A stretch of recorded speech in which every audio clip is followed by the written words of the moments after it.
You see, in life, there's never enough time to do everything, but there's always enough time to do the important things. Successful people, peak performers, concentrate on the top items. And remember, anything other than working on the top items on your list is a waste of your time. And time management is not just time management is life management. You can do anything you want with your life if you'll manage your time properly. We all have the same 24 hours a day, and the ability to concentrate, to discipline yourself, to use willpower and perseverance, to concentrate on one thing at a time is a quality of all success. Nothing great has ever been accomplished without the ability to concentrate single-mindedly on one thing at a time. Here is my favorite time management question, which I give to you for free. It's simply this. Before you start anything, ask yourself, what is the most valuable use of my time right now? Make a list and say, what is the most valuable use of my time right now? When you get into your car, say, what is the most valuable use of my time right now? When you leave the house or leave the office, say, what is the most valuable use of my time right now? Ask yourself that question over and over and over again. Repeat it and repeat it and repeat it until it's driven into the subconscious mind as a command. And whenever you have a temptation to do something that is small and irrelevant, that command will go, blam, what is the most valuable use of your time right now? And you, ooh, and it'll push you into doing what is the most valuable use of your time. And whenever you're working on the most valuable use of your time, you feel great. You get concentrated effort is a source of energy and enthusiasm. It makes you feel wonderful when you're working on something important, and it makes you feel nothing when you're working on something irrelevant. Develop a sense of urgency. A sense of urgency is a quality that is possessed by only 2% of the population. 2% of the population do things fast. 2% of the population have a bias for action. In Tom Peters' wonderful book, In Search of Excellence, he says that all the excellent companies have a bias for action. And all of the companies that do not classify or do not come into the excellence category do things when they get around to it. You call them up and you have a problem or a complaint. You hear from them 3 or 4 weeks later. But the excellent companies, you call up with a problem or a complaint, and bang, there's somebody back to you in 2 minutes. If you ever want an experience, call IBM, call Hewlett-Packard, and say, I'm having a problem getting some information. I'm having a problem with my PC. They won't let you off the phone until they've taken care of you. You call the other companies, they'll say, it's not my job. They say, the guy who takes care of that isn't here. When will he be back? I don't know. Can you take a message? I don't have a pencil. You know, you've spoken to those people? And then they can't understand why they're struggling. You know that 20% of the companies make 80% of the profits in every industry? Interestingly enough. So develop a sense of urgency. Get the reputation as the person who does things fast. Develop a reputation for speed and dependability, and your future will just open up in front of you. And if you'll develop that habit of working fast, that sense of urgency, act now, do it now, do it now, do it now. Somebody calls you up and has a question, get back to them now. Somebody has a problem, get back to them now. Somebody needs something, move on it quickly. If you have to forego coffee breaks or lunch or something else, move fast. If you develop that reputation for speed, it will be worth a fortune to you. Takes a little while, but it's a habit. Most people just sort of shuffle through life. You know, they get to it when they feel like it. But all the excellent people, all the high performers have a sense of urgency. We are living in a generation of the dumbing down of ideas because we have traded effectiveness for busyness. Statistics say we are busier than any other generation we have seen in the last 300 to 400 years. And we think because we're busy, we're effective. But I want you to challenge your schedule for a minute and ask yourself, are you really being effective? Or is your life cluttered with all kinds of stuff that demands you and drains you and taxes you and stops you from being your highest and best self? And are you substituting busyness and all the chaos that goes along with busyness from being effective? There's a lot of things you could take from me and I could make it. You could take my suit, I got another one. You could take my car, I could get another one. You could take my house, I could get another house. But when you take my time, you have taken something from me that is totally irreplaceable. We take all kind of classes for money management. We know how to manage our money. We know how to repair our houses. We're working on our hair and our bodies and all of this kind of stuff. We do everything except the most important thing is to value our time.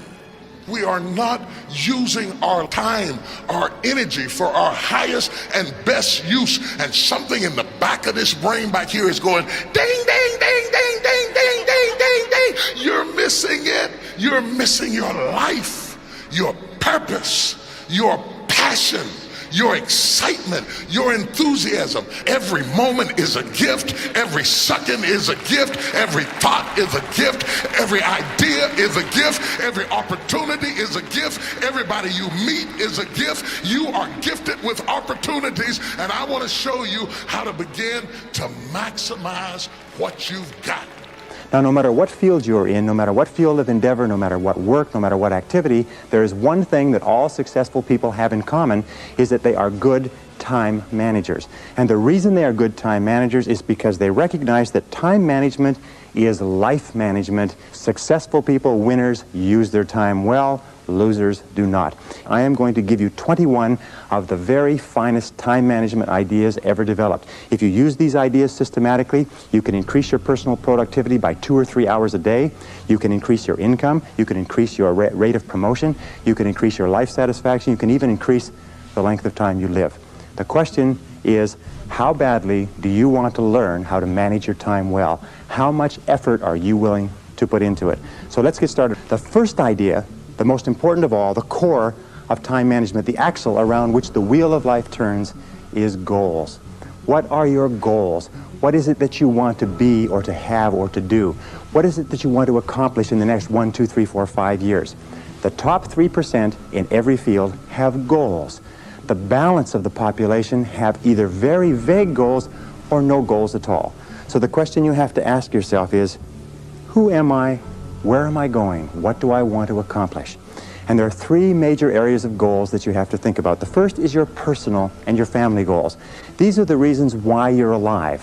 What do you want to accomplish for yourself and for your family?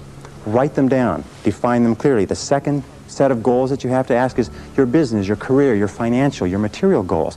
What is it that you want to accomplish in the external world? Where do you want to make your contribution? The third type of goals you have to ask about are your self-development goals. And in my estimation, your ability and your willingness and your tenaciousness in developing yourself is the key to accomplishing everything else. So here's 3 questions that you can ask. The first question is, what would you do? What would you set as a goal for yourself? What would you want to be or have if you just won $1 million in the lottery? What would you do if you just won $1 million? If you had all the time and money, you're completely free to decide to do anything you wanted. If you won $1 million, what would you do differently? Think about that. Hold that in your mind. The second question is, what would you do if you just learned today that you only had 6 months to live? What if you only had 6 months to live? What would you stop doing? What would you do more of? Who would you spend time with? Now, the answer to that question is very interesting because what it tells you is what you really value. What is really important to you? And what we have found is that self-esteem, satisfaction, happiness in life comes from getting your goals and your activities congruent with your values, with your priorities, with what you consider to be really important. Now, here's the third question. The third question is, what one great thing would you dare to dream if you knew you could not fail? If you knew beyond a shadow of a doubt that you could not fail, what one thing would you set as a goal for yourself? Because sometimes answering that question will tell you the one thing that you've been put on this earth to accomplish. One final point with regard to goals is that goals must be in writing. You must write them down, you must rewrite them, you must define them, you must redefine them. The top 1% of successful people in every area have very clear, specific, written goals. And most of them carry their goals around with them. So let's go from goals as the core of success to point number 2, which is organized plans of action. In an interesting study, or a variety of studies that have been done, they've come to the conclusion action without planning is the cause of every failure. Action without planning is the cause of frustration, time wastage, anxiety, stress, and lack of success in life. So organized plans of action are critical. Now, what is an organized plan of action? An organized plan of action is where you take your goal, you take your objective, and you write out every single step that you're going to have to follow in order to accomplish that objective. You write it out and you list all those plans of action, all of those different activities, and you organize them together into a plan that you can then implement on a day-to-day basis. You decide which has to be done first and which has to be done last, which is more important, which is less important. In fact, the ability to set goals and to create plans for their accomplishment is the master skill of success. If all you learned in life, all you learned in school, was the ability to be a continuous goal setter and a continuous planner, day and night, planning, organizing, planning, writing, thinking about what you're trying to accomplish. You'll accomplish more in a year or 2 years than most people accomplish in 10 years or an entire lifetime. It has nothing whatever to do, by the way, with your intelligence. It hasn't anything to do with your education. You know, half of the best educated people in the country are working for people who didn't finish high school or didn't finish college. If you do not have clear goals for your life, you are condemned forever to work for those who do. You see, in life it's very simple.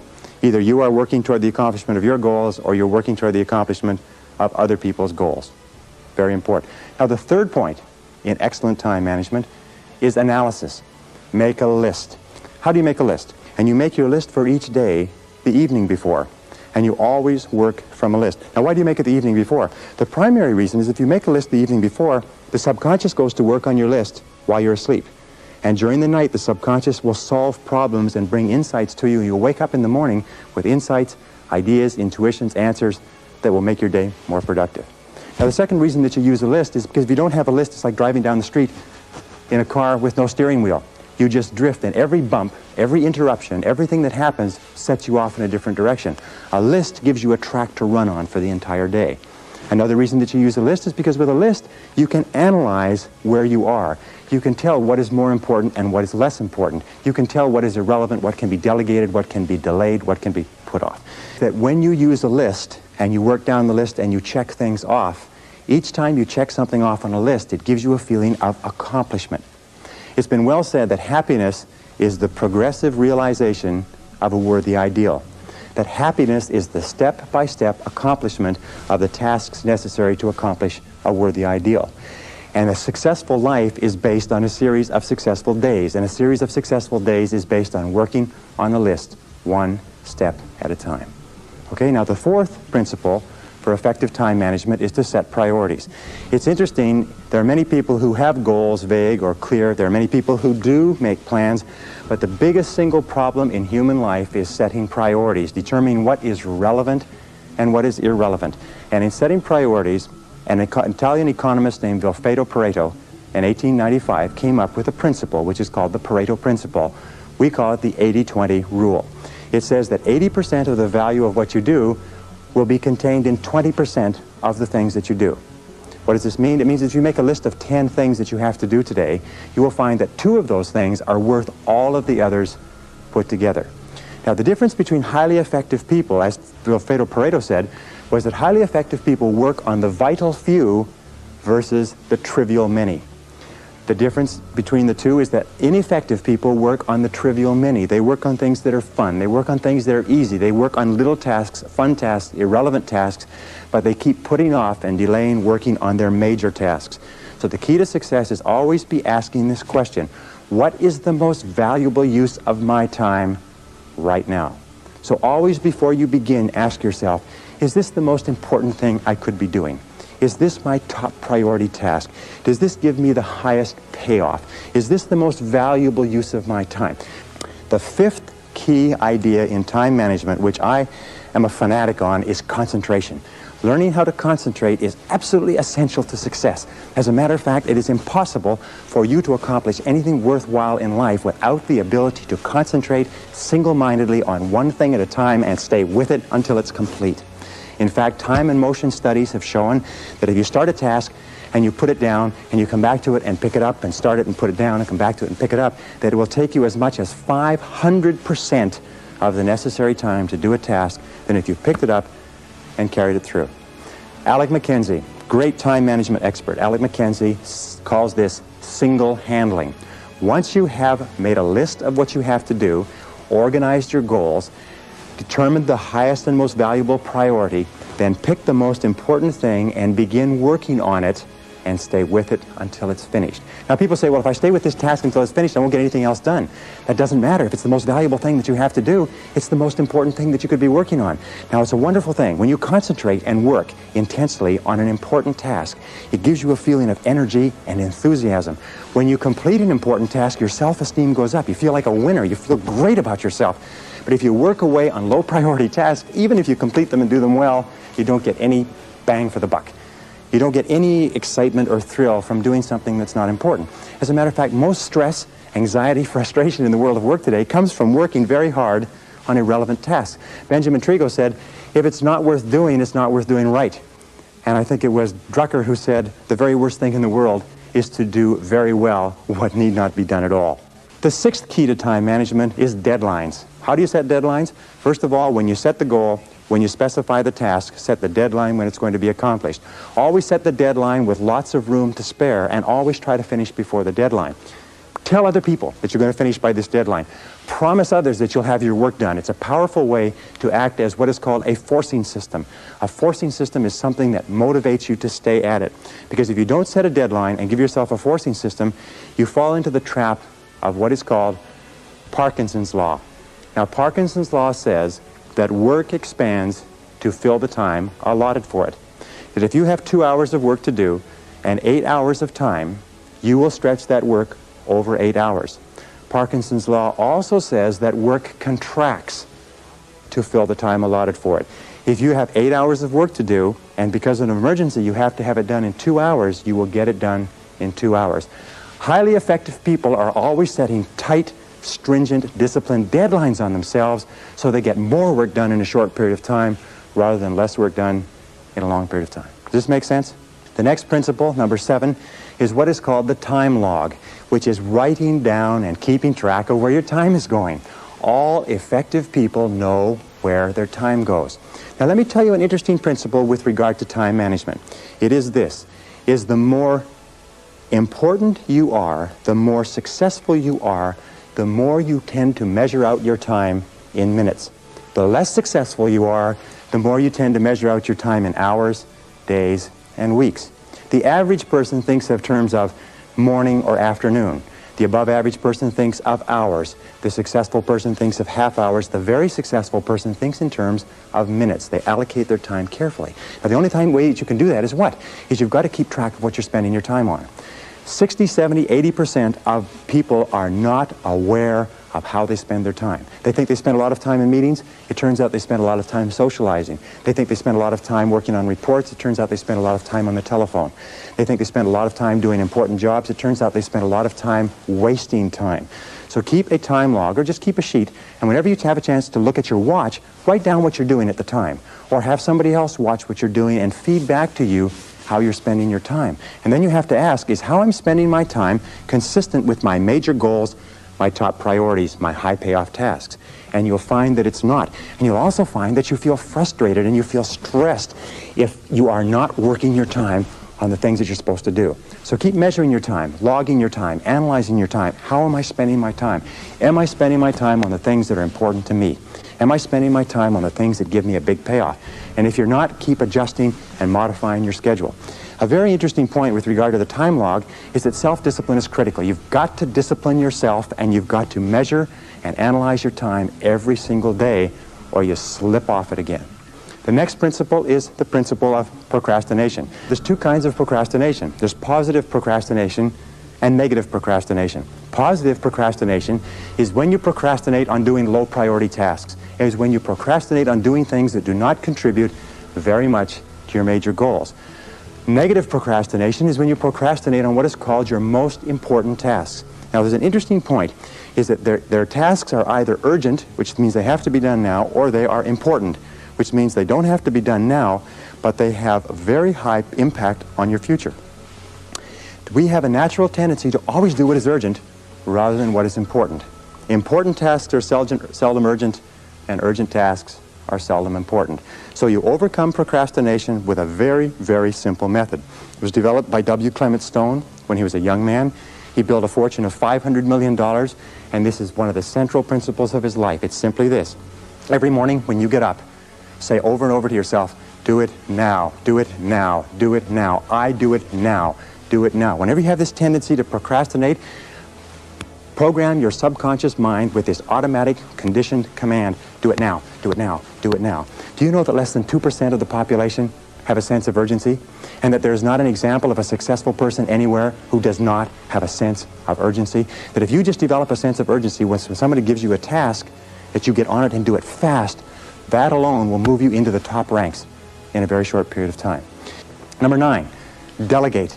Delegate everything that you possibly can. Now, what does delegation mean? What it means is this, is that whatever your hourly rate is, let us say your goal is to earn $50,000 a year. If you work 8 hours a day, that's $25 an hour. You got that? So you're a $25 an hour person. Now, the only way you can make $25 an hour is if you do $25 or more work. And the only way you can do $25 an hour or more work is if you take anything that can be done by anybody who earns less than you per hour, 20, 15, 10, 5, and so on, and delegate, outsource, have somebody else do it. The most valuable resource in the world today is productive time. And do not waste your productive time dropping off laundry, getting your car washed, mowing your lawn, cleaning your house. Do not waste your productive time doing things that you can hire people to do for $5 or $10 an hour. Use your productive time on tasks that are more expensive, of higher value.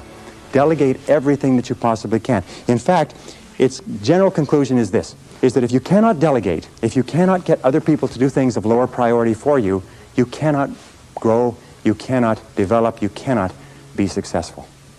You may be successful running a shoe shine stand, but that's about the limit of it. Okay, the next principle, number 10, is meetings. Meetings are an absolutely essential part of human life. We spend 75% of our time outside of our home and inside our home communicating with other people.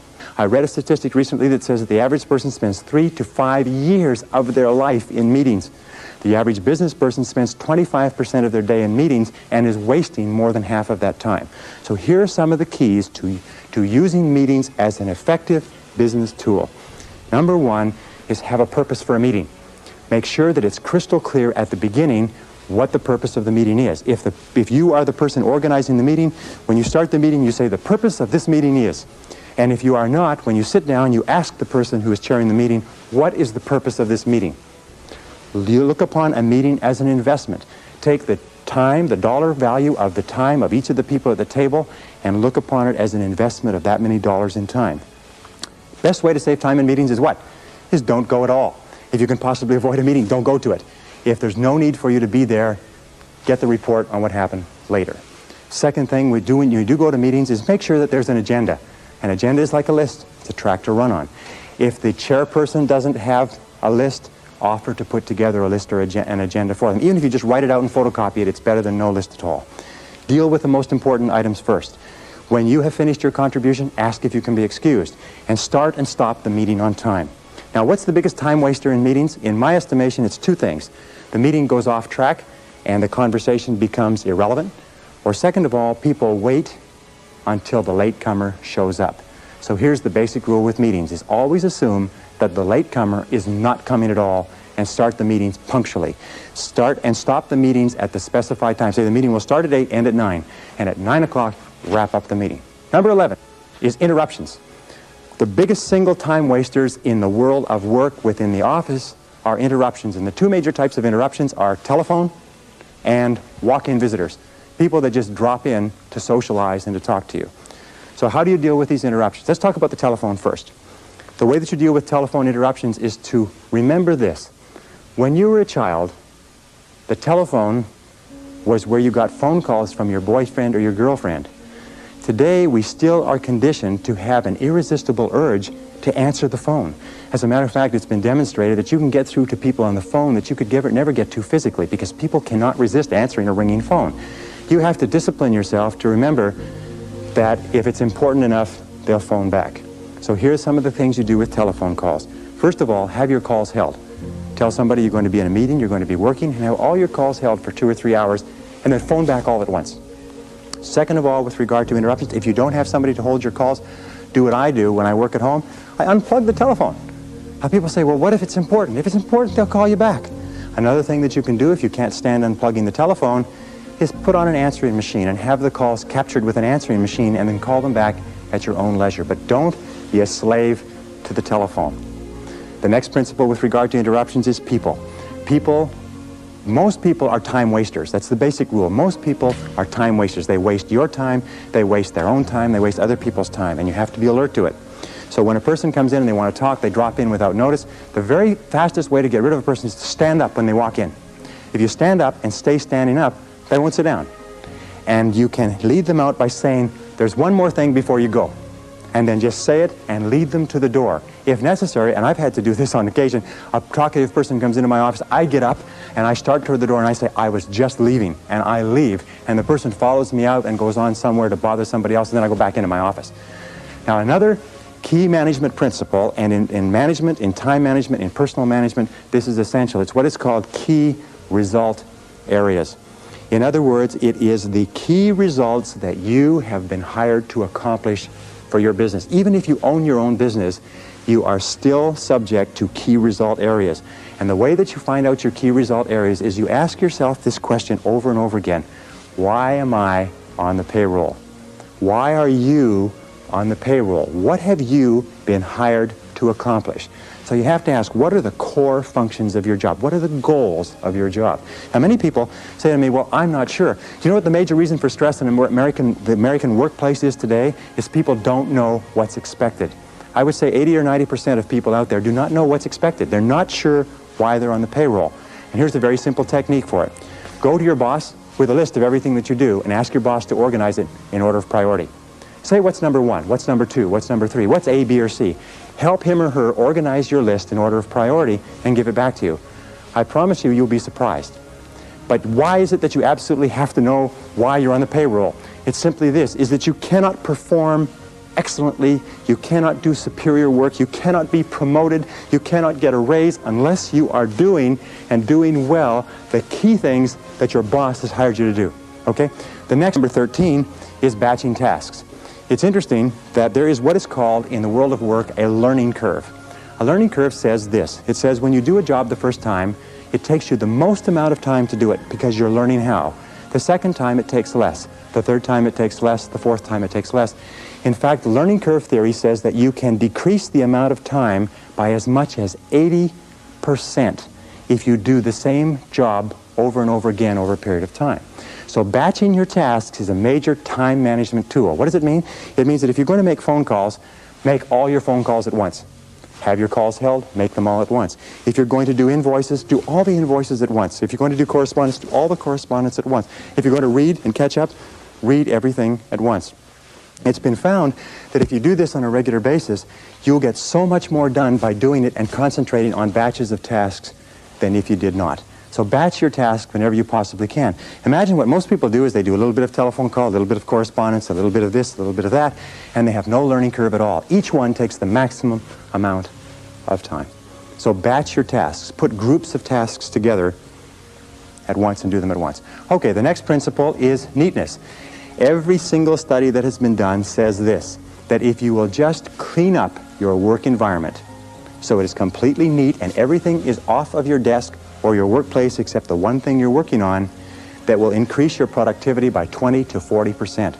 People have a difficult time understanding this, but I have tested it. I've worked with a messy desk, I've worked with a clean desk, and I tell you, I promise you, you will be astonished at the difference it makes. Now, how do you clean it up? Well, it's very simple. There's a very simple way of cleaning off a desk. It's called the TRAF system. The TRAF system has 4 letters. T stands for toss. Remember that in time management, your wastebasket is your best friend. So toss it out, throw it away.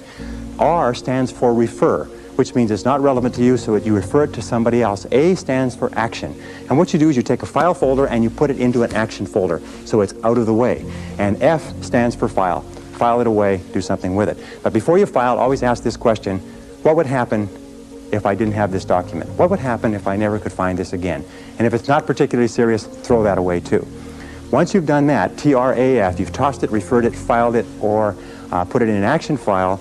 Once you've done that, then you start with your action file and you work through it. Neatness is important. Clean your desk, clean your workplace. Even in the kitchen, you'll find that if you take one thing out and use it and put it away, and take another thing out, you'll get far more done in a short period of time. Now, here's the rule. If you're not using it, put it away. If you're not using it, put it away. Even if you have to take the stuff off your desk and your credenza and put it on the floor, do it. Here's the final point. In a study that was done recently, 98% of senior executives said they would not promote a messy person, that they would not give a messy person greater responsibilities, that if you are messy, no matter how much you kid yourself, everybody around you concludes that you are inefficient, undependable, unreliable, and incompetent, and even if you do the job well, they think it's just an accident. Number 16. is to use what we call transition time. Remember this, is that you will always be paid in life for the value of your contribution. And if you want to earn more, you must learn more. And the most successful people are those who are continually taking in new information, continually learning more, continually taking every opportunity to keep current with their profession and to advance their knowledge. In fact, the knowledge in every single field today is doubling every 5 to 7 years, which means that whatever you're doing, in order to stay even, your knowledge has to double every 5 to 7 years. Now, it's simple to do this. The basic rule is this. You should or you must spend an hour every day investing in your own mind, investing in yourself. You must take an hour every day and read and study and take notes. If you're doing less than an hour a day, you're falling behind. If you do 2 hours a day, you put yourself on the side of the angels. Now, here's some of the ways that you can get this extra learning time, this extra working time, this extra personal growth time. First and most important of all is driving or traveling to and from work. If you drive, the average driver today drives 12 to 25,000 miles a year. You can become one of the best educated people in your profession simply by listening to audio cassettes going to and from work or to and from errands. Now, another very important part of transition time is coffee breaks. You know, the average person takes 2 coffee breaks a day, 20 minutes each, 40 minutes a day. 40 minutes a day times 5 days a week is 200 minutes. 200 minutes times 50 weeks a year is 10,000 minutes. 10,000 minutes is 166 hours. 166 hours is over 4 full 40-hour weeks. Now, what does that mean to you? It means that if you just decide that you're going to read on a particular subject at your coffee breaks for the next year, you will be an expert on that subject before the year is out. Just when you sit down with coffee, make sure that you have something to read, whether it's time management or goal setting or personal communications or your profession. And most people sit there in their coffee breaks and they read the sports page and they don't realize that their life is passing them by. Well, remember, keep taking in more information. Use those, what are called gifts of time. These are gifts of time that are given to us by God, and we can do anything we want with them. But high-performing human beings use those gifts of time as though they were precious, and low-performing human beings do not. Which do you want to be? The next key is punctuality. My friend Joel Weldon says it very well. He says, if you're not early, you're late. That there is only one-minute period in any appointment when you're exactly on time. And so if you aren't there early, you're there late. Less than 5% of people in America are punctual. Less than 5% of the population is punctual. And those people stand out. As a matter of fact, if you want to stand out from the average person, all you have to do is develop a reputation for punctuality. Pretty soon people say, boy, he or she sure is punctual. He or she sure is punctual. Now, let me tell you something about punctual people. If you ask a person, what do you think about so-and-so who is very punctual? They will say, I think this person is more competent, more reliable, more dependable, more intelligent, more valuable, and more likely to be promoted and given greater responsibilities than the person who is late all the time. The person who is late all the time is considered unreliable, sloppy, undisciplined, a poor time manager, and not capable of greater responsibilities. Why is it that people are not punctual? 2 reasons. One is they don't realize how important it is. It never occurs to them that when you are late for an appointment, you are insulting the person who has agreed to see you at that time. Develop a reputation for being punctual. And finally, one other thing is if you are a superior and you have subordinates or you have people working for you, reporting to you, don't keep them waiting. If you agree to see them at 3 o'clock, don't keep them out there spinning their wheels, standing around. It's one of the worst insults that you can do to people.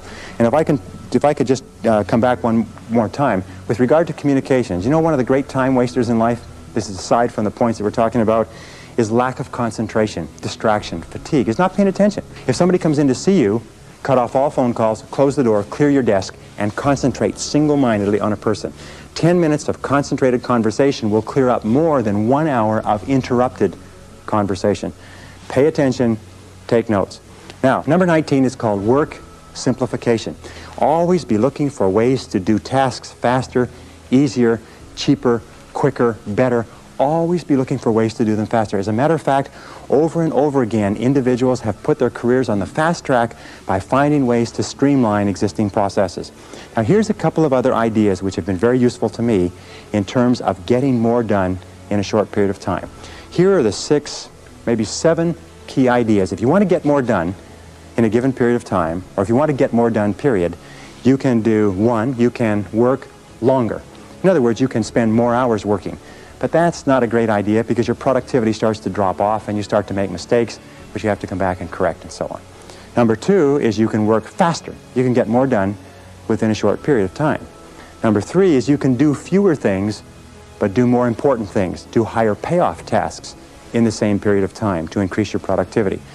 Number four is you can do things that you are better at. One of the qualities of leaders is that leaders, exceptional people, are always concentrating their time on doing what they do best. So ask yourself, what is it that I'm the best at? What is it that I do the easiest? You can sometimes dramatically increase your productivity simply by concentrating on where you're good. Another thing that you can do is make fewer mistakes. You know, there's an old saying that there's never enough time to do it right, but there's always enough time to do it over. If you make fewer mistakes, you will get far more done within a certain time, within that time period.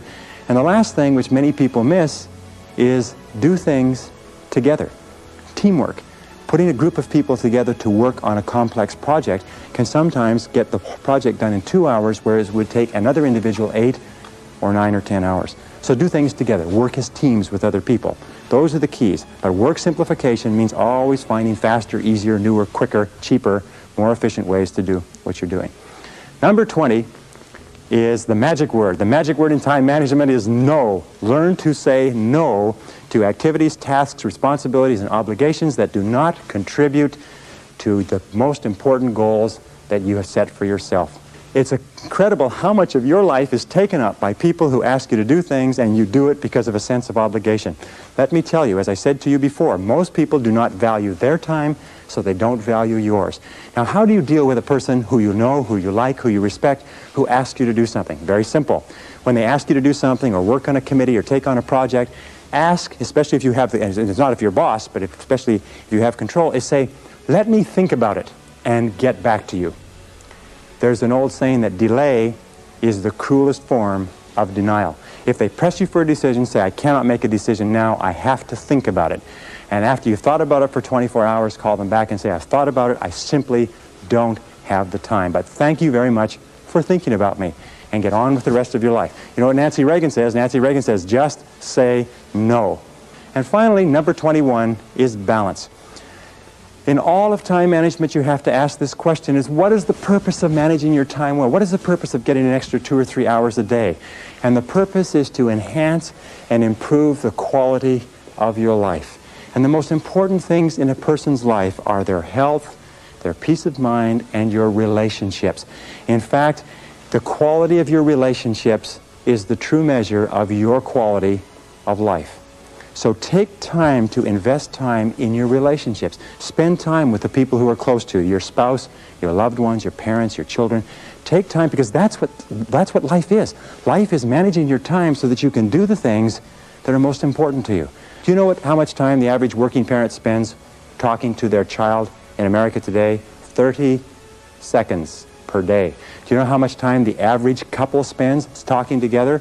Intimate communication? 4 minutes, according to the recent research. Very, very important.